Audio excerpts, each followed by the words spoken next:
पांचवा क्वेश्चन जो है इस चैप्टर में हमने इंपॉर्टेंट चीज ये पढ़ी है F equal to capital G M बटे D स्क्वायर, जहाँ पर सभी का मान आपको याद हो गया होगा, अभी तक बार बार याद कराया गया है ना। और इसके अलावा मुक्त पतन क्या है ना, और इसमें स्मॉल जी और कैपिटल जी में क्या संबंध है, स्मॉल जी का मान क्या होता है, कैसे निकालना है, और गुरुत्वीय प्रभाव में वस्तु जो है किस तरीके से गति करती है, सब पढ़ चुके हैं हम लोग। और भार और द्रव्यमान जो है ये भी हमने पढ़ लिया है। और आज क्या पढ़ना है, प्रणोद और दाब, इसकी जस्ट पहले पढ़ा था हमने ना। कोई बताएगा प्रणोद क्या है? हाँ बताओ। वेरी गुड, किसी भी वस्तु की या सतह के लंबवत,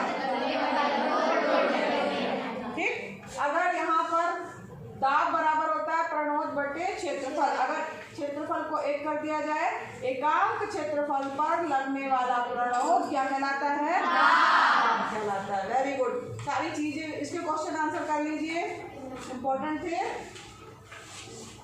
आज ये पढ़ना हमें तरलों में दाब। तो यहाँ पर तरल की बात आ रही, तरल का मतलब होता है बहाव या जो बह सकते हैं ना। तो गैस के अणु भी जो है एक जगह से दूसरी जगह जा सकते हैं या बह सकते हैं, और द्रव के अणु भी जो है एक जगह से दूसरी जगह जा सकते हैं या बहते हैं। तो गैस और द्रव दोनों क्या हैं? तरल हैं, ठीक। अब यहाँ पर ठोस के बारे में आपको पता है कि ठोस अपने भार के कारण किसी भी सतह पर जो है वो दाब लगाता है ना, उसका जो भार रहेगा, भार के कारण जो है वो किसी भी सतह पर दाब लगाता है। तो इसी तरीके से तरल पदार्थ और गैसीय पदार्थ भी अपना भार जो है अपने भार के कारण जो है वो दाब लगाते हैं। अब चूंकि यहाँ पर देखो तरल है, लिक्विड है, मान लीजिए अगर हम द्रव की बात कर रहे हैं तो उसको जिस भगोने में रखेंगे या जिस बर्तन में रखा जाएगा उसका आकार ले लेते हैं, ठीक है। तो जब आकार ले लेते हैं तो चारों तरफ से दाब लगाते हैं उस बर्तन पर। जब उसका दाब जो रहता है वो बिना घटे जो है वो सभी दिशाओं में संचरित हो जाता है, ठीक है। तो अगर यहाँ पर तरलों में दाब की बात करें तो इसका मतलब है कि जो भी तरल होंगे वो सभी दिशाओं में समान रूप से जो है वो दाब लगाते हैं, और उनका लगने वाला दाब जो है सभी दिशाओं में बिना घटे जो है वो संचरित हो जाता है। अब बहुत इम्पोर्टेंट चीज़ हम पढ़ने जा रहे हैं, इसकी घटनाएं आपको मालूम है, देखी है, लेकिन आपने जो है उसको प्रयोग भी किया है और घर में भी आप देखते होंगे, मगर उसके बारे में ये नहीं पता कि उसमें क्या साइंस है, क्या उसमें साइंस का कौन सा क्या कहा जाए टॉपिक है या कौन सा नियम है वो लागू हो रहा है। तो जैसे मान लीजिए आपने देखा होगा कि अगर मान लीजिए आप तालाब में हैं, तैर रहे हैं, नदी तालाब में कुछ बच्चे तैरना भी जानते होंगे, तो आपको लगता होगा कि हम जब पानी में जाते हैं तो वो हम अपने मतलब थोड़ा हल्कापन लगता है कि हम हल्के हैं और कोई जो है हमको ऊपर की ओर फेंक रहा है, ठीक है, ऐसा भी महसूस होता होगा। इसके अलावा जब आपने कुएं में से बाल्टी खींची हो, किसी ने खींची है? अच्छा, तो आपने देखा होगा कि जब बाल्टी पानी के अंदर है तो वो हमें लगती है हल्की, लेकिन जैसे ही थोड़ा सा वो पानी के बाहर आती है बाल्टी तो उसका लगता है कितना ज़्यादा वजन हो गया है, भारी भारी लगती है। ये घटना भी आपने देखी होगी। इसके अलावा जो है आपने देखा होगा लोहे के जहाज, जो बड़े बड़े से जो है जहाज होते हैं, इसमें से माल इधर से उधर आता जाता है, तो उसमें लोहा लगा होता है, स्टील लगा होता है ना। तो अब आपने ये महसूस किया होगा कि अगर मान लीजिए कोई कील ली है या जो लोहा है वो पानी में, ये बताइए सबसे पहले कि वो डूबेगा कि तैरेगा? डूब जाएगा। लेकिन उसी लोहे से, स्टील से बना हुआ जो है जहाज, वो क्यों नहीं डूबता है? सोचा है कभी? नहीं पता।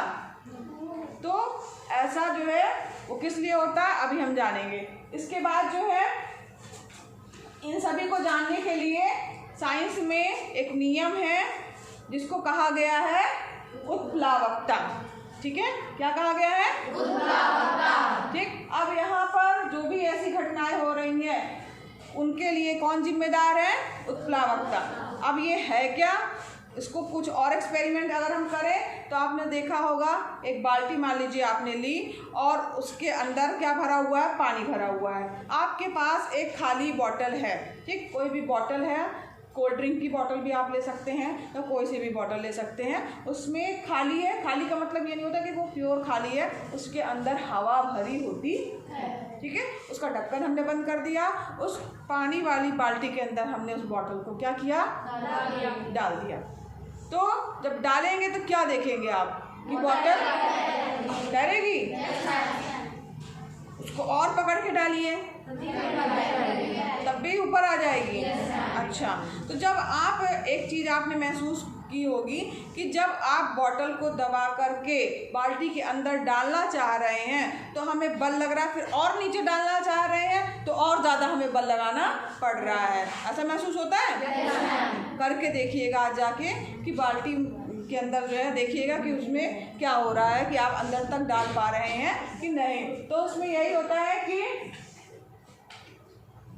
वो बॉटल जो है वो नीचे जाने के लिए हमें ज़्यादा बल लगाना पड़ेगा, और जैसे ही आप छोड़ेंगे क्या होगा, बॉटल ऊपर फिर से आ जाएगी, तैरने लगेगी, ठीक है। तो यहाँ पर देखिए, अब हमने तो पढ़ा है कि गुरुत्वाकर्षण बल हर चीज़ को अपनी ओर आकर्षित करता है, ठीक, और हम उस पर बल भी लगा रहे हैं नीचे की ओर, गुरुत्वाकर्षण का बल भी लग रहा है, बॉटल पे लग रहा है ना। तो बॉटल नीचे क्यों नहीं चली जा रही है? कोई बता सकता है क्यों नहीं जा रही है? हवा भरी है, हवा भरी है, ये तो कोई वो नहीं है, उसको निर्वात कर दिया जाएगा तब भी वो तैरेगी। हल्की है तो तैर रही है।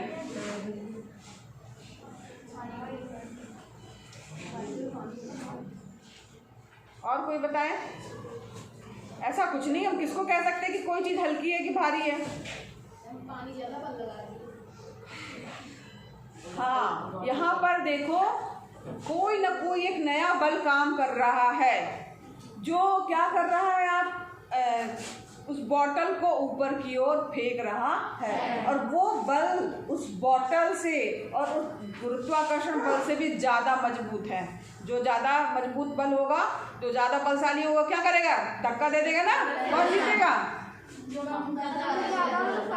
है तुम्हारी और उसकी लड़ाई करा दी जाए, कौन जीतेगा? तो देख के कोई बता सकता है ना, इसलिए खाया पिया करो, ठीक है। तो यहाँ पर देखो,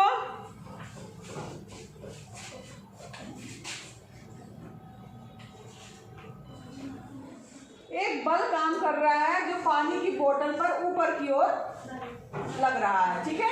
अब यहाँ पर बॉटल जो है बल ऊपर की ओर लग रहा है, जो कि ज़्यादा मजबूत बल है उस बॉटल से भी, और उसके मतलब जो उस बॉटल का भार है उससे, और पृथ्वी के गुरुत्वाकर्षण बल से भी जो है ज़्यादा है।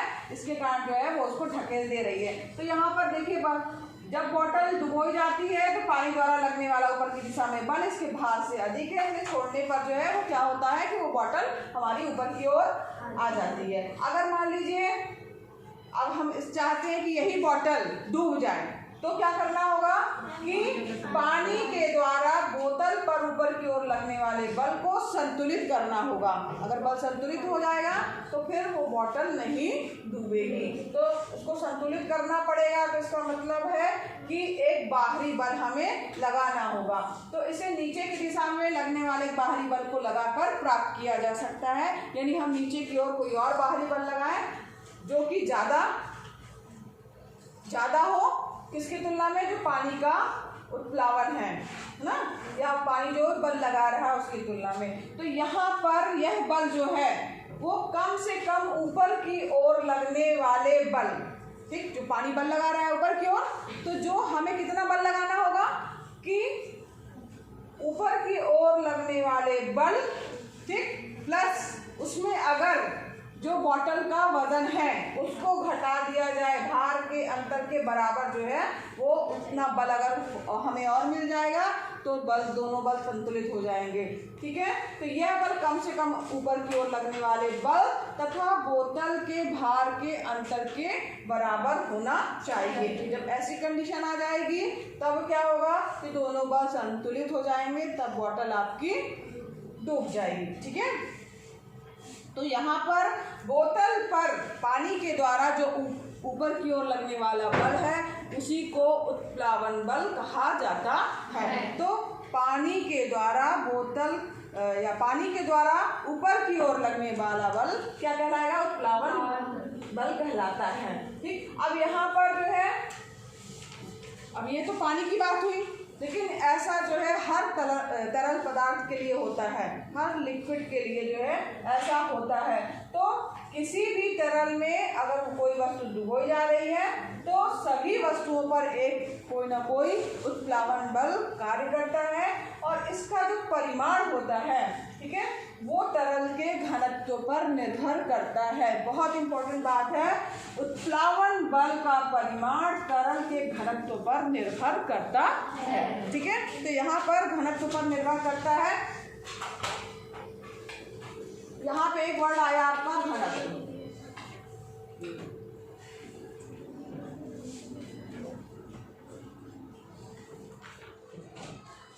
अब यहाँ पर एक चीज और हम देखते हैं कि पानी की सतह पर रखने पर वस्तुएं तैरती या डूबती क्यों? अगर मान लीजिए हमने किसी वस्तु को रखा, जैसे मान लीजिए आपने एक बीकर लिया, ठीक, कांच का बीकर है। बीकर जो होता है ट्रांसपेरेंट होता है, कांच का ऐसे, और इतना चौकोर सा जार होता है, लेके आएंगे लैब में है, उसको दिखाएंगे। तो उसमें अगर मान लीजिए आपने पानी भरा है, उसमें अगर मान लीजिए कोई कील आपने डुबोई लोहे की या डाली, तो क्या होगी? वो डूब जाएगी। अगर उसी में कोई प्लास्टिक का ढक्कन या कार्क जिसको बोला जाता है, जो जनरली हल्का लकड़ी का बना होता है, तो वो क्या होगा? तैरने लगेगा। तो कई चीज़ें आपने देखी होंगी कि पानी की सतह पर वो तैरती है, और कुछ वस्तुएं आपने देखी होंगी जो डूब जाती हैं। तो ऐसा होता क्यों है? तो यहाँ पर कील जो है डूब जाती है, क्योंकि कील पर लगने वाला पृथ्वी का गुरुत्वाकर्षण बल जो है इसे नीचे की ओर खींचता है, और पानी की कील पर उत्प्लावन बल, पानी जो है वो कील पर क्या करता है? उत्प्लावन बल लगाएगा ना। तो यहाँ पर जो उत्प्लावन बल पानी लगा रहा है वो कील को क्या करेगा? ऊपर ढकेलने का काम करेगा। गुरुत्वाकर्षण बल और उसका जो भार है वो उसको नीचे ले जाने का काम करेगा।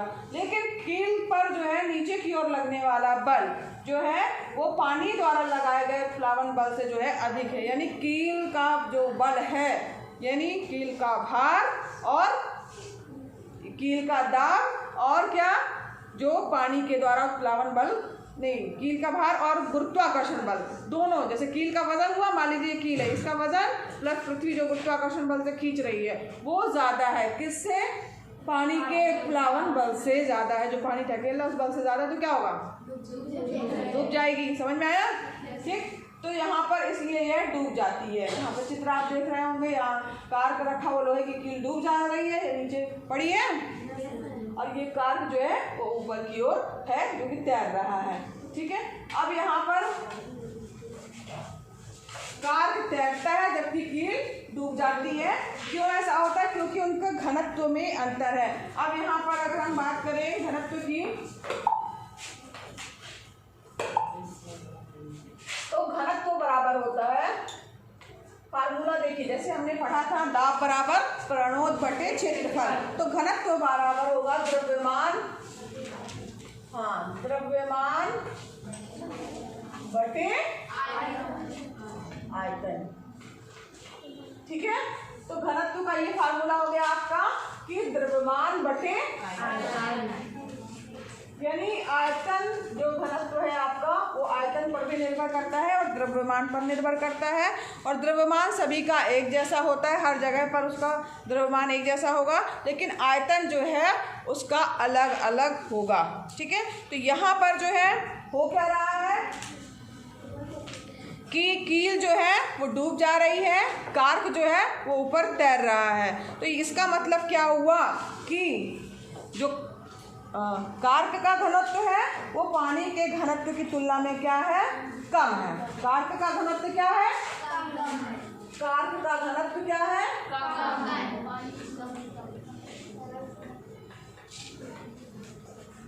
कम है और उससे ज्यादा किसका है? पानी का। ठीक, इसलिए कार की क्या हो जा रही है? डूब जा रही है। ठीक, तो यहाँ पर जो है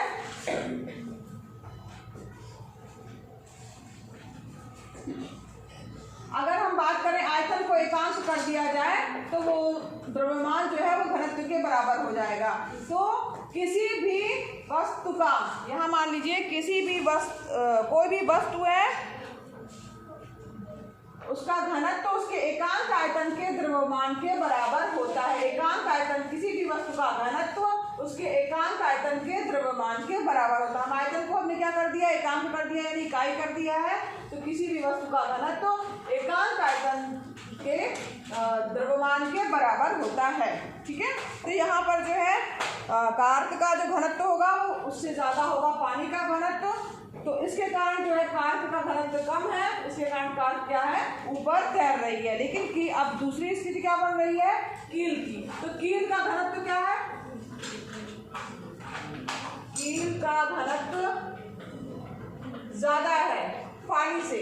ठीक है, तो इसके कारण जिसका घनत्व ज्यादा होगा वो जो है, जो बलशाली ज्यादा होगा वो क्या हो जाएगा? वो डूब जाएगा, पानी में नीचे चला जाएगा। ठीक, और यहाँ पर जो है पानी का घनत्व कम है, तो कील कौन जीतेगा? कील की पानी? कील। तो इसका मतलब है कील नीचे पहुंच गई। ठीक, और कार्क में जो है इसका घनत्व कम है पानी के घनत्व की तुलना में, तो उसके कारण जो है पानी जो कार्क जो है वो पानी की सतह पर तैरेगा। ठीक, तो यहाँ पर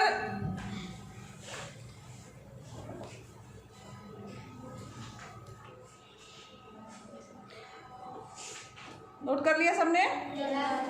अब यहाँ पर देखो, हमने एक प्रश्न किया था कि भाई अगर मान लीजिए आपने 5 किलो लोहा लिया, ठीक है, 5 किलो लोहे का या 4 किलो या 5 किलो लोहे का टुकड़ा लिया है, उसको हमने पानी में डाला, क्या होगा? डूब जाएगा। डूब जाएगा? ठीक है, अब यहाँ पर उसी 5 किलो लोहे या स्टील को हमने उसकी पतली पतली चादर बना दी। चादर बना दी, ठीक, तो क्या हो गया? उसका आयतन क्या हो गया? ज्यादा हो गया, है ना? उसका आयतन क्या हो गया? ज्यादा हो गया ना, बड़ा उसमें हो गया ना, बड़ी सी चादर बनेगी तो उसका आयतन हो गया ज्यादा। और जब आयतन ज्यादा हो गया तो निश्चित रूप से उसका घनत्व क्या हो जाएगा? कम हो जाएगा, कि ये व्युत्क्रमानुपाती है घनत्व और आयतन के। ठीक, द्रव्यमान तो दोनों का 5 किलो हो गया, लेकिन आयतन चेंज हो गया। समझ में आई? पॉइंट पकड़ा आपने कि आयतन यहाँ पर जो है चेंज हो गया। आयतन यहाँ पर उसको पीटने के बाद या उसकी चद्दर बनाने के बाद बढ़ गया, जिसके कारण उसका घनत्व क्या हो जाएगा? कम हो जाएगा। और घनत्व कम हो गया तो वो कितना कम हो जाएगा? क्यों? पानी के घनत्व से भी कम हो जाएगा। जब पानी के घनत्व से कम हो गया तो कम है, तो उसका मतलब है कि पानी का ज़्यादा घनत्व है, तो कौन जीतेगा? तो पानी जो बल ज़्यादा लगा लेगा, तो पानी का प्लावन बल, जो नाव है जो कि आपकी लोहे से बनी हुई है या स्टील से मिलकर के बनी हुई है, उसकी तुलना में जो है पानी का प्लावन बल ज़्यादा है, जिसके कारण नाव तैरती है। समझ में आया? ठीक है, तो यहाँ पर मेन पॉइंट आपको समझ में आ गया, घनत्व, आयतन, द्रव्यमान, ठीक, और उत्प्लावन बल। तो ये बल कब जीतेगा?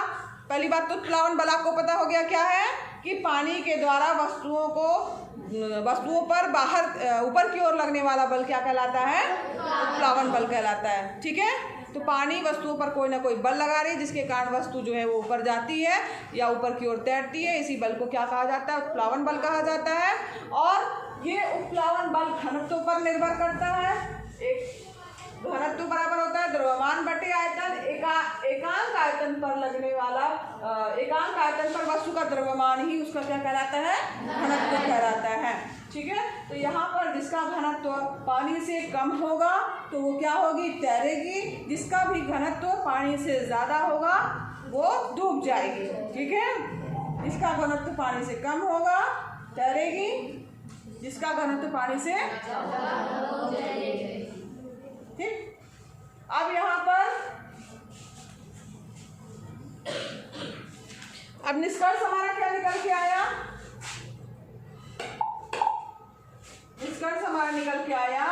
कि द्रव के घनत्व से कम घनत्व की वस्तुएं द्रव पर तैरेंगी, यानी कम घनत्व है तो इसका मतलब है कि वो द्रव पर तैरेंगी।